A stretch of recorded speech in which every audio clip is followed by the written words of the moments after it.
A huge congratulations on your upcoming wedding. I'm sure you have all the arrangements ready from your outfit to the cake.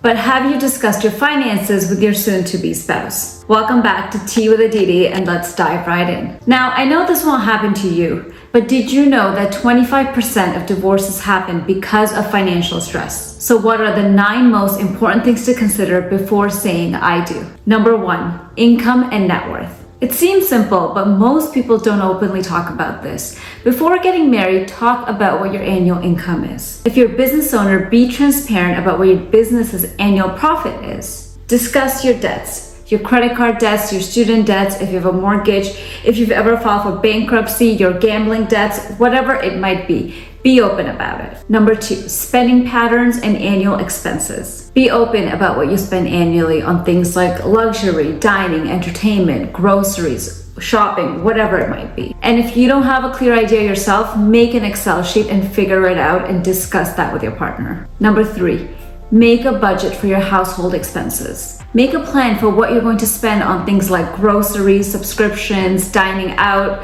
entertainment, luxury, whatever it is. Perhaps you want to follow the 50-30-20 rule. So 50% of your money on needs, 30% of your money on wants, and 20% on savings. You have to see what works for your family based on your annual income. Number 4, joint accounts or separate accounts. This is very personal and will be different for every household. You might not be comfortable having all of your money put into a joint account from the very beginning of your marriage, and that's okay. Some people may be more comfortable with the idea that one person takes care of certain expenses and the other person takes care of the other expenses, and that may work for them. Sometimes it's a great idea to have a joint account, but also maintain separate accounts for any guilt-free spending that you might want to do. Number 5, plan for future finances. There are so many things to plan for. For example, travel.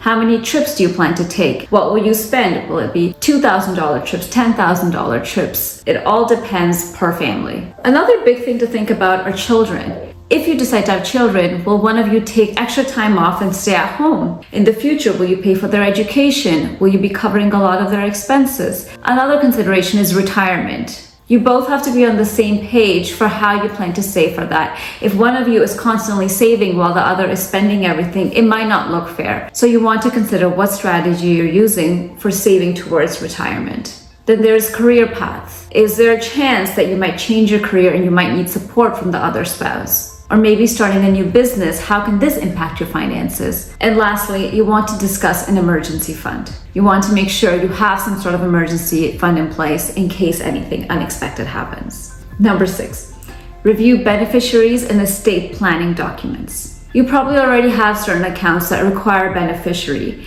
and pre-marriage, the beneficiary might have been your parents or siblings or cousins or whoever it might be.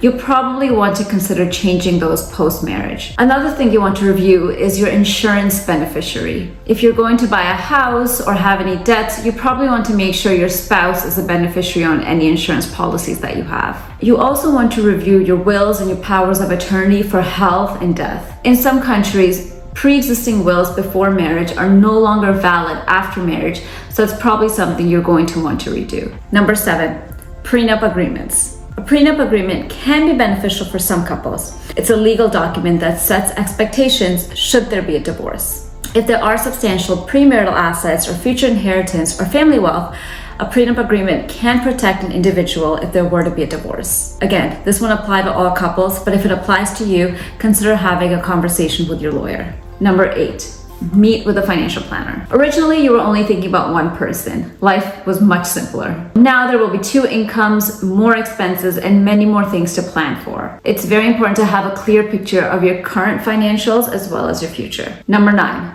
life insurance. Whether or not you already have existing life insurance, you want to consider if you need more, especially if you're going to purchase a new house or get a mortgage or any new debts. If something were to happen to you, you want to make sure your spouse, your children, your family members are well taken care of and they don't have to stress about paying off those debts. Another reason to discuss and look into insurance is because you want to make sure that you purchase whatever you need to purchase while you're young and have good health to avoid higher premiums later on. I hope that helps. Thank you for watching and don't forget to subscribe.